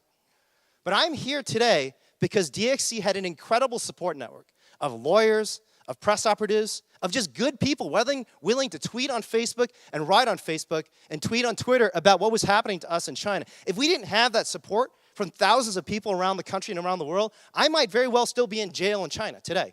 Right? So movements grow, they flourish, they strengthen, and they change the world when they have a fertile ground of community support to allow that plant to grow. So the community building we're doing today, the conversations we're having today, the things we're learning from each other today, are things that are the vital lifeblood of this movement. This movement will only grow when we understand the importance of personal connection, community support. So many times as vegans, we feel very lonely and isolated from each other, right? We feel like even in our own communities, we're being marginalized. We need to see the power of connection, the power of conferences and events like this, where we're working in the same physical space, where we're crying together, we're fighting together, we're strategizing together, we're dreaming and imagining a better world together. If we do that, we can create the fertile ground for a movement to grow for animals. So here's the last thing I want to say. So we need 3 ingredients for effective activism, as seen by the Chinese campaign against dog meat. We need to understand that our target should be systems. We shouldn't be attacking individuals. We should be attacking systems and understanding the intersectional commonality of oppression, that the fact that most people in this country are not actually being benefited by animal agriculture. They're victimized. They're indoctrinated into the system in the same way that we once were, right? So seeing that it's systemic oppression, instead of attacking individuals, allows us to diagnose the root of the problem and mobilize more people in support. The second thing we need to do is understand the power of nonviolent direct action. Understand that the way we stop the system is by putting something in its gears to slow it down and eventually wrench it to a halt. And third, the way we inspire people to take direct action is with 1, a bold vision, and 2, community support. The last thing I want to say that ties all this together is the important role that each and every one of you have in this movement. So there's a really cool paper. I used to be an economist, believe it or not, and one of my former teachers wrote a paper recently about the Arab Spring, this incredibly revolutionary movement that brought down dictatorships. I think it's something like 7 different countries. Dictatorships that most political scientists thought, these dictatorships have ruled for 100 years. They're never going to go down. And it's impossible for it to happen in the next 5 years. Maybe in the next 500, maybe in the next 5,000. But some of these dictatorships have lasted for a few hundred years. It's not going to change anytime soon. But it changed, and it changed incredibly dramatically. And what ignited it all was one man in Tunisia by the name of Mohamed Bouazizi lighting himself on fire, engaging in an act of nonviolent direct action outside of a government office, and he's saying to the world, enough is enough. I'm tired of being bullied. I'm tired of being beaten up by the police. I'm tired of having my food stolen from me. I can't even feed my family. In an act of defiance, the one last thing I have left, my life, I'm going to take it, literally burn myself alive to show my resistance to this movement. And for a long time, many of us, including me, saw this incident and thought this was an individual act of bravery that would cause this dramatic transformation around the world, was one individual act of bravery that catalyzed a movement of change. But that's actually not true. The conventional story is not actually accurate. And the reason we know this is social scientists have actually looked at this.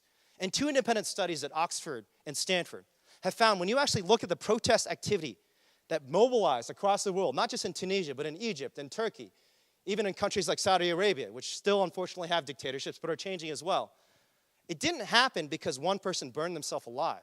What happened was that one person, Mohamed Bouazizi, who burned himself alive, triggered mobilizations independently across the world. And when protests grew and expanded, the person who usually led these protests wasn't a figurehead or a leader or some dramatically experienced organizer who'd been working for 20, 30 years. It was ordinary people who maybe had never been to a protest before, tweeting for the first time and leading to people in their community tweeting about it as well and eventually mobilizing on the streets. So this is the power of what political scientists call the peripheral protester. If you're not a protester, if you're not someone who's worked on the front line, you probably think to yourself, I can never do that. I can never take direct action. I can never run into a slaughterhouse and run out with the chickens. But the key to changing the world is actually seeing the power that you have. The power that you have as an ordinary person to take change into your own hands. And this is what the animal rights movement needs more than anything else. to see the leadership and strength that each of us as individuals has. Because when it comes to your community, your family, your coworkers, your culture, your religion, you are the world's expert. I'm a Chinese kid who grew up in Indiana. I don't know anything about North Carolina. For me to come in here and speak is frankly a little bit of a farce, because I don't know the first thing about how to change things in Asheville. But who does know? You. You know. So if there's one take-home I want you to take away from this presentation, it said, see the power in yourself. But see the power more than just in yourself, and the power of a community of people coming together, learning from each other, making friendships with each other, building relationships, and decision-making mechanisms with each other to change the world when they collectively see the collective power they have when they take change into their own hands. And when we see that power, when you see that power, I'm confident we'll change the entire world for animals. Thank you very much.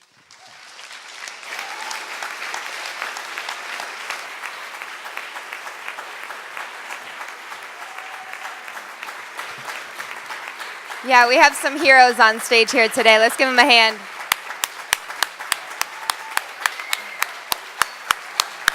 Thank you, Eugene. Thank you, Casey, Ashley, and Wayne. I think we're all feeling pretty motivated and inspired. It's time to move into our question and answer panel discussion. We have a few pre-selected questions, and we'll be taking some questions from the audience. So if you would like to ask a question, I ask that you line up by the microphone in the middle of the theater. So I can start with one, and feel free to jump in and talk, together and build here. So I guess a question that I have, particularly for the kids here who maybe are in high school or college, is what tips can you give to young advocates to be fearless and to be direct and to, maybe even just approach their peers and their teachers and their parents?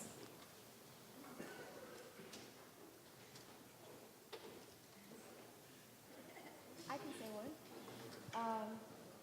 So I think, oh yes, thank you. I think it's never too early to familiarize yourself with all of the myriad of myths that prop up this violence that, as Wayne said, none of us are individually choosing, that we were born into. I really don't think that you have to teach children compassion. You have to unteach it, and that's what happens. And so it's never too early to learn, well, what are the myths that are enabling this massive violence? When did I become taught that only some animals matter and others it's okay to just chop up their bodies and have on my plates? So one of the things that we do at Free From Harm, one of the organizations that I write for, we have a very long and thorough page called Eating Animals, Addressing Our Most Common Justifications. And it just goes through all the many, many myths that you hear, all the justifications that you hear for consuming animals, exploiting animals. We focus on farmed animal advocacy, but so using animals for food, exploiting animals for food when we have no need to do so. That's one of the biggest myths right there, is that humans, so many people still believe, and that's what we're taught, is that humans need animal products to be healthy. That's just not the case. And so I think for young people to start learning, go online, do your research, and to start learning what the myths are, what the most common defenses are for, hurting others that we don't really want to hurt. And then familiarizing yourself with good responses. And so at that page that we have, it's one of our most popular pages. It's used a lot. We also provide really succinct, well-reasoned responses to each of the justifications and myths that prop up this violence, this unnecessary violence. So that's one thing I would say. So I can add one thing to that. So I just wrote a book called Millennial Vegan, if anybody's interested, which is specifically geared towards younger vegans, because I think it's so important to support young vegans. Younger vegans millennials make such a disproportionate amount of vegans in the world. There was a study by the Vegan Society, I think they found something like over 40% of all vegans in the UK are millennials. So they're disproportionately younger people, despite all the other BS that younger people are dealing with right now. Younger people have the most education relative to any prior generation. They're more likely to graduate from college, but yet they're having the hardest time finding jobs. And yet they're still disproportionately going vegan and advocating for others and are interested in issues of justice, which is just incredible to me. So I think in a lot of ways, younger vegans are on the right path already. But if I were to give kind of one piece of advice to younger vegans, it would be to don't hold in your feelings. And this is good advice for anybody, but I think especially for younger people. I work with a lot of adults who have a lot of problems with anger and violence, and almost all of them will describe stuffing their feelings or being taught from an early age to keep in their feelings. So I'd say to younger people, don't be afraid to let other people know how you feel. How you feel about the harm we do to animals, how you feel about the harm that that animals experience. Don't stuff that in, because when you stuff in those feelings, you're causing harm to yourself. You may be causing harm to your relationships, because that's how we connect with other people. That's how we build relationships, by expressing feelings. And we're also not really advocating for animals or doing anything to help if we're just kind of keeping everything in. And if there was one kind of skill I could bestow upon every young vegan and every animal advocate in the world, again, I'd go back to being assertive. It would be to not be afraid to let people know how you feel. There's a lot of people who are going to want to shut you up, right? A lot of people want to shut us all up, right? And there's all these kind of stereotypes that are, put out there about vegans, the angry vegan. And the reason people, perpetuate these stereotypes is to shut us up. Right?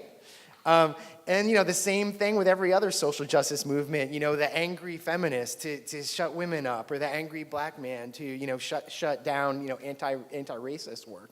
So I think we need to be really mindful of that others will want us to be quiet, but if we want to do something about this problem, of the harm we do to non-human animals, we can't be afraid to speak out for them. And kind of related to assertiveness, and this is part of being assertive, is to set limits and boundaries with others.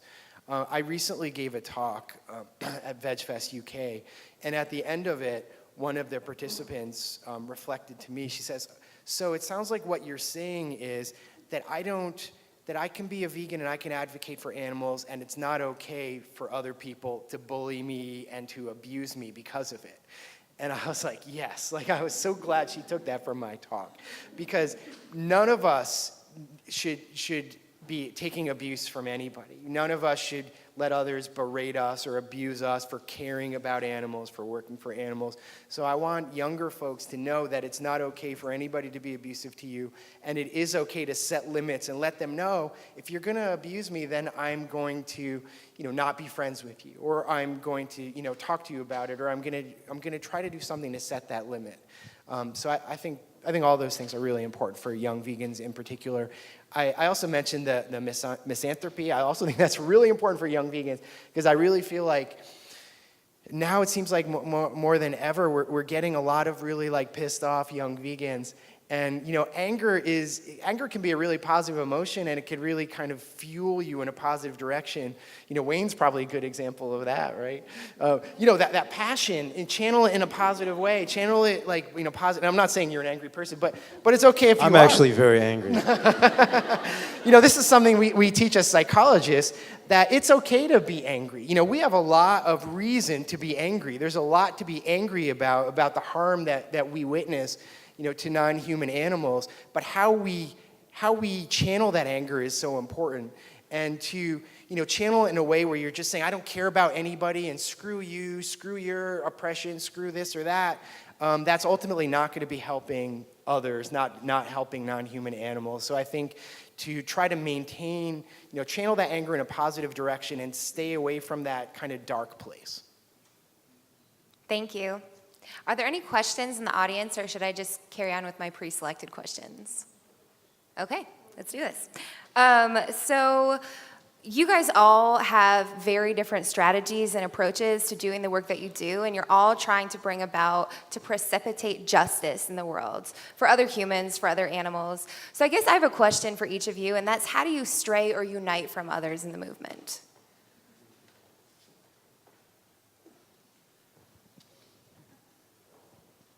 I guess I'll take that one. Man, it's a tough one because we're all passionate people. And that's one of the reasons we've decided to do what we do. You know, we're okay with being different. It's driven by passion. And I think one of the struggles every social justice movement in history has had is when you put a room full of passionate people together and try and make some decision, or frankly, even just kind of stop them from ripping each other apart, it's really difficult. And I haven't been able to find a citation for this quote, but I've heard this from a number of people who do nonviolence trainings in the tradition of Kingian nonviolence. But there's this anecdote that goes around in the Kingian nonviolence community that Martin Luther King Jr. is famous for saying that he spent about 20% of his time as activism and 80% on controlling infighting, right? And so I think it's a first order issue that how do we bring our movement together? And I think, frankly, everybody on this panel has had some really important insights on how we can do that. But the most important thing is just have a culture of compassion, you know?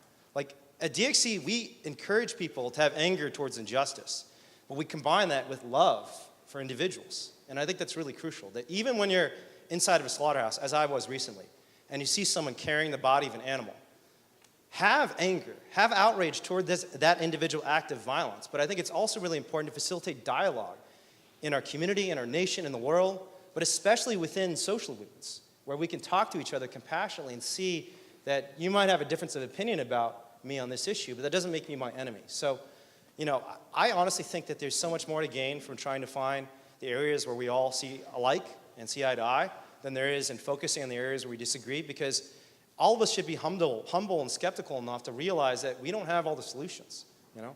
That every social movement in history has succeeded because a diversity of different perspectives has come together to create change.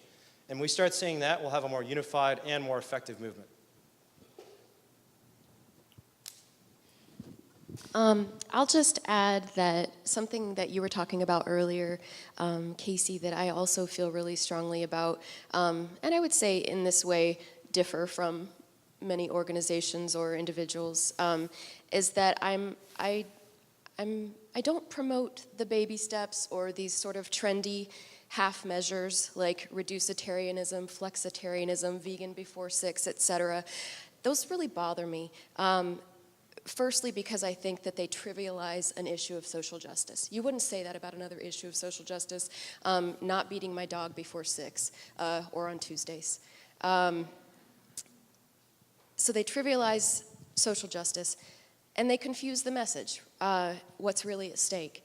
I feel like these are, you know, great if you're looking for feel-good buzzwords that sell books and bumper stickers. And I know that people make arguments that they appeal to certain, and you would be able to speak more about this, and maybe you can, aspects of our psychology that people just can't handle, you know, all at once, or you know, the message of veganism, which is not to say that you don't start by eliminating fish or cheese or whatever it is. That's not what I'm talking about. I'm talking about the message that vegan advocates are sending and what we're promoting.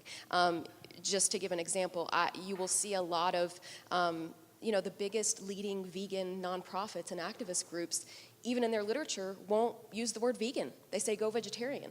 Well, you're confusing people. Again, I mean, I can speak from personal experience. I went vegetarian at 12 years old because somebody gave me a PETA flyer that was all about, at the time, the meat industry, and there was nothing there about dairy or eggs, and I wasn't sophisticated enough in my thinking to question exploitation. I just didn't want animals being killed.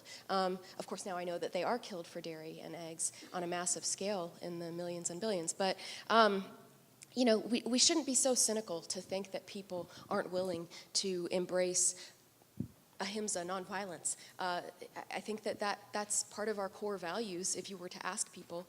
And so I think that we need to be clear about our message. You know, a note that I had made to myself is that I think the word that I think about most on a regular basis, every single day, it's like on a constant loop running through my head, is the word slaughterhouse.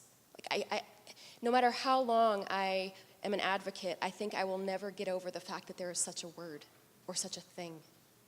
And we should shudder at the thought of living on a planet that is covered in houses of slaughter, right? In the UK and some other places, they use the word abattoir, which, being a word nerd, I know comes from the French abatté, or we have the word abate in English, which literally means, abattoir literally means house for putting an end to, house for beating down.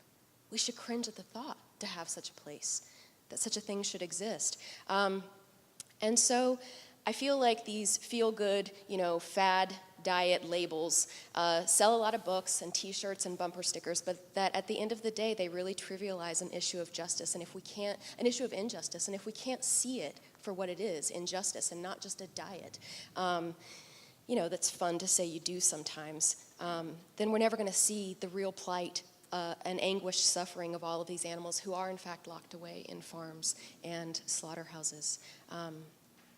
So that's one thing. So building on what Ashley just said, so me personally, in terms of how my message may differ from what other people are doing, so me as a researcher during my day job, I develop programs to prevent domestic violence, to end violence. We've showed our programs were effective, and I've been doing research and publishing and writing books and that sort of stuff for quite a while. So in the animal advocacy world, however, there is this kind of new, effective animal advocacy area where people are doing, research and that sort of thing. And I'm actually quite alienated from this world. It's really interesting because I promote veganism. And because, for the most part, the effective animal advocacy world is very along the lines of what Ashley was just saying, where they don't promote veganism. They talk about non-human animals as if they're commodities. They talk about how it's okay to just reduce the number of animals we're eating, and they use the effectiveness language, I think, really inappropriately, where they talk about how what they do is effective, and when promoting veganism isn't effective. And there's absolutely no data that supports that. There's nothing to support that at all. So I will never get invited to one of these effective animal advocacy conferences, and I've criticized a lot of these researchers, so I don't get invited to speak at some veg fest.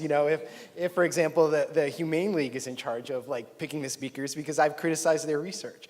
So in some ways, because I speak out, as a researcher, somebody with a lot more experience than any of these people, claiming to be the effective animal advocacy researchers, I kind of go against the grain, and I'm not part of the system, that I think, but I feel like I honestly, I have no choice, because I feel like in a lot of ways that that research is being misused, and it's being misused in a way to try to promote the idea that they're doing the right thing and that everybody else is wrong, and I think that there are. I think there's real harm that's being done from that. And as a researcher, as somebody who's been doing this for a long time, I see the misuse of research a lot. And I can't help but speak up about it because I feel like, the lives of others are at stake, and I feel compelled to, regardless of how that's going to alienate me from the rest of this community. Yeah, and just one more thing on that. Is the world that we are working for nonviolent before 6 or nonviolent on Tuesdays?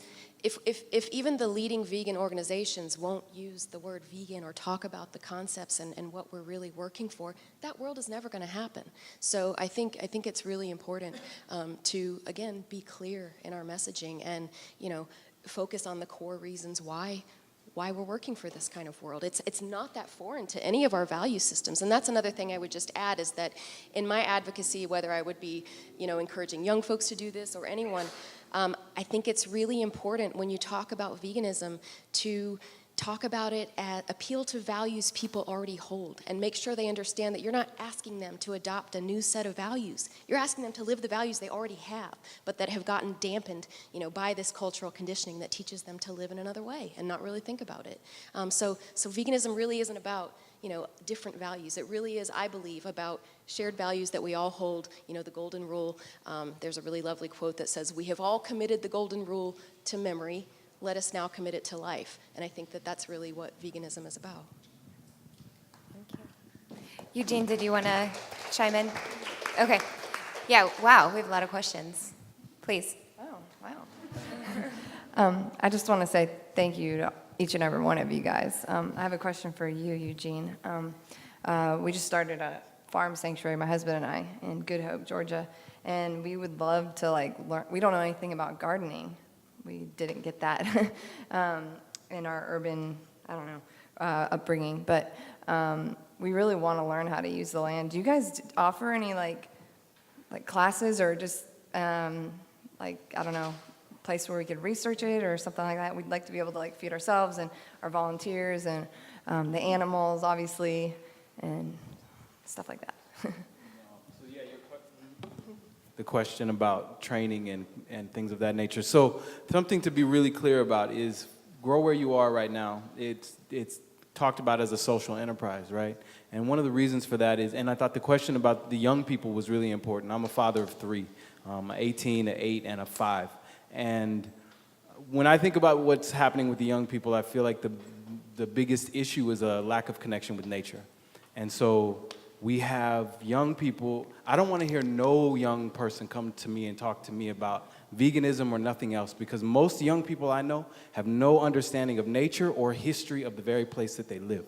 And so when there's all this passion and this energy around something that is, as Ashley talked about, normally pointed out as a dietary choice, then we're dealing with the same thing that we see constantly, which is every 15 years, a generation wakes up and thinks that they found out something, and they have no regard for the people that have come before them. All of us were here present with Chris Hedges, and Chris Hedges has information that we should all be listening. We should all be checking for.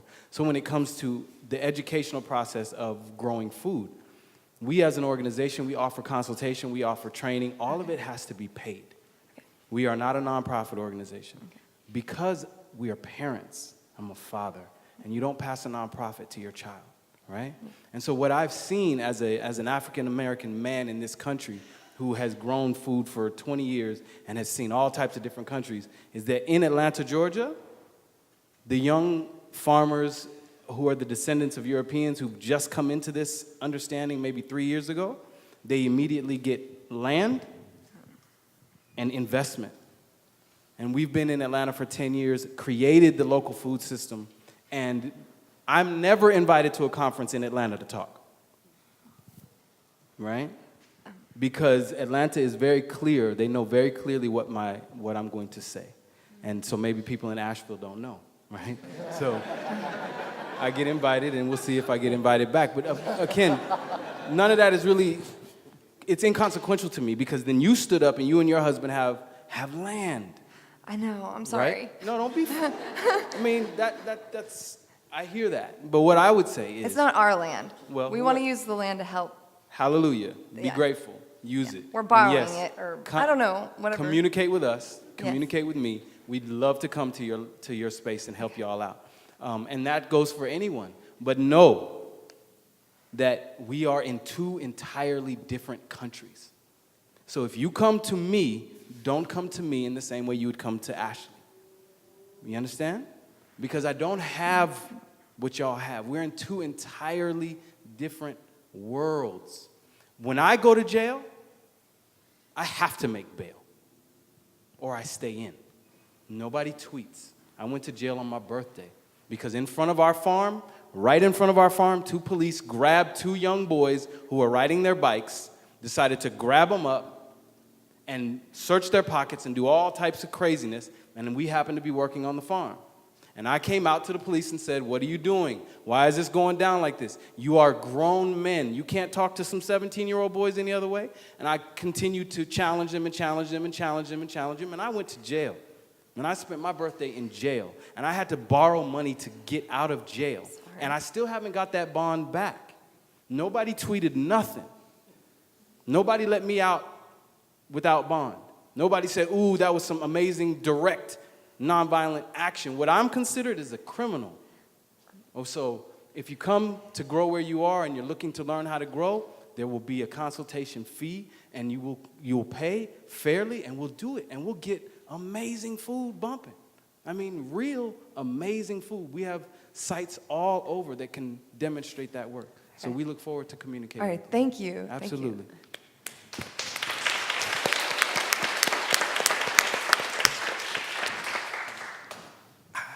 I literally shed a tear with your dog story, and I totally understand the non-human animal compassion component to the whole vegan movement. And I'm a guy from the South who was untaught compassion as a kid. The first time I killed a rabbit or the first time I killed a deer, you know, so I grew up that way. And something, since I have become vegan, and I got into veganism because of health. I had health issues, and I made massive change in my life through health. And just earlier on the panel before, one of the speakers actually made the comment that health, going vegan for health reasons is one of the most uninteresting reasons to go vegan. And that broke my heart a little bit, because I really think that in the state of health that this country is in as a whole, and not even to leave my state out of it, which is Louisiana, is to think that going to the power of veganism to really change a person's health could be the forefront, and could, if it had a bigger role in veganism overall as a whole, it might actually lend to the compassion for non-human animals. When people get healthy, their eyes get open, right? And I was just curious to see what you guys had to say, if you see the same thing that I see in veganism as a whole, or if you had some opinions about that. That's basically what I have to say. I want to interject and say that Josh will be speaking tomorrow. He's one of our speakers at 12 o'clock, 1 o'clock? Yeah, 12. Okay, 12 o'clock, if you want to hear more from Josh. May I take this one first, please? Yeah? So I think you raise a very interesting point, and that's why I am here giving a litany of amazing people in hip-hop culture and in Rastafarian culture that have talked about this, because they always spoke about veganism from a spiritual health point of view and have maintained it. And so now it's become this social movement, it's become an ecological thing and all of that. But for me, the way it was introduced to me was from that place. First of all, you can't even begin to raise your family right, have a good relationship with a person, right? Be good at employment or being an employer if you don't feel good, if you're unhealthy, right? And so I feel like I'll just say another person to research. The Honorable Elijah Muhammad, who started the Nation of Islam movement, he has always preached in his book, I think it's How to Eat to Live, or Man, let me stop. I got three or four different books coming in my head. But the Honorable Elijah Muhammad wrote a book about diet for the people who wanted to be members of the Nation of Islam. And the last half of the book is about vegetarianism, because he promoted vegetarianism back in the 50s and the 40s, right? But he said he had to tell people to start by not eating pork, because he said if he started by saying that a requirement of being in the Nation of Islam was that you be vegetarian, he would have had no followers, period, right? So he started on health, and the Nation of Islam has now grown to be an amazingly large, profound organization that has members in every part of government. They have members in every branch of the military, in police departments, in fire departments. So what that does, to my brother's point, is that Minister Farrakhan can now say things that no other leader, white, black, or otherwise, from America can say and live. And people say, how can he say that? He must be a CIA agent. No, it's because he has an organization that is in every branch of the military and law enforcement. So if something happens to him, they don't know when or how that would reverberate through the nation. So for you, yeah, man, health. Health is what opens people's eyes to valuing, because you're starting to develop self-love. You develop self-love, you're going to hopefully develop love for other people. I don't know that it's a given, because even in this group, there is so much conversation about the torture of animals, when I know there are more black men in prison being tortured now than when Dr. King started the human rights movement. We have time, yeah. We have time for one more question tonight. There we go. This is a question more directed towards Eugene, but if the rest of you have anything to add on, that would be much appreciated. I'm from Hickory, North Carolina, right down the mountain, but I currently live in Greensboro, North Carolina. If you're not familiar, it's very urban, riddled with food deserts, prevalent, like poor, like low income, under the poverty line neighborhoods. And my degree that I'm working towards is environmental and sustainability studies, and I'm personally trying to take a goal to help create more like local gardens, but now I want to spread more of a veganist message towards things. I guess I'm asking for advice on how to do that and mostly connect with children and low-income families and their families and how to reach them and be a good advocate for the vegan message as well as sustainable farming and future sustainable living. Thank you. It's a really complicated thing, and I'd like to talk to you one-on-one, but I'll be real broad. Start in the communities that you live in, with the people that you live with. And if you want to help any other community other than your own, study where you are. Find out what this place is and how it was created, and then use your whatever it is that you get as far as education or energy to go and serve under someone. What I have noticed in my experience from Los Angeles to Atlanta is young white women are put in leadership positions in nonprofit local food organizations for no reason at all, because they don't have no experience, they don't have no education, and they don't have any children. And so when we're looking at who you are, be willing to humble yourself to the leadership of another group, individual, or organization that already exists and is already doing the work. Know that you have no unique answers for any other community. You only can deal with you and deal with your people, and in every other way, you need to be a servant and a listener and at the feet of people of color who have withstood tyranny and withstand tyranny every single day. Go and listen. Stop wanting to be a leader. That is I think it's one of the worst characteristics that I'm seeing in the hipster movement, is that everybody wants to lead. All right, thank you. Can I just add just something on that?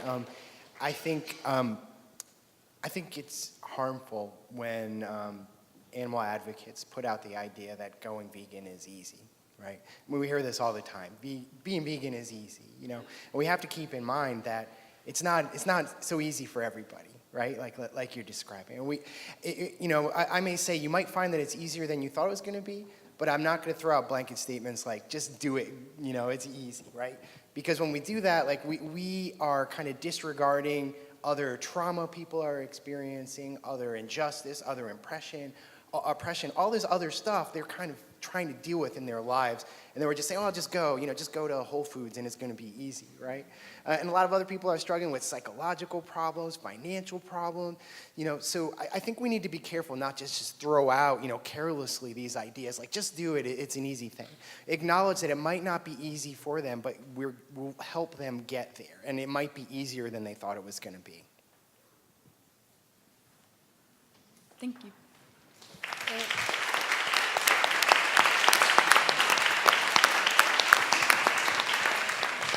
Okay, I want to thank everybody here today. Thank you, Eugene, Casey, Ashley, Wayne. It's been an incredible evening. Many thanks also to everybody here for showing up and having this conversation. We'll finish the evening with a free chocolate tasting. It'll be vegan chocolate and a book signing with Casey at 6:30. And then at 7 o'clock tonight, we'll have a screening of the documentary film What the Health. What the Health is a new documentary from the creators of Cowspiracy, exposing corruption and collusion in government and big business that's costing us trillions of healthcare dollars and keeping us sick as a nation.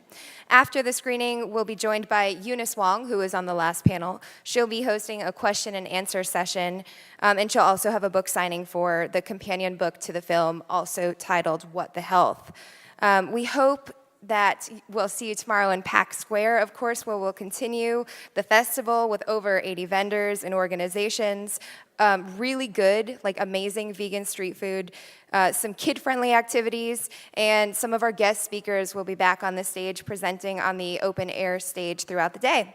So I also just wanted to let you all know that there are volunteers in the back of the room collecting donations for Brother Wolf Animal Sanctuary. Again, if you enjoyed any of today's events and would like to give back, please consider donating.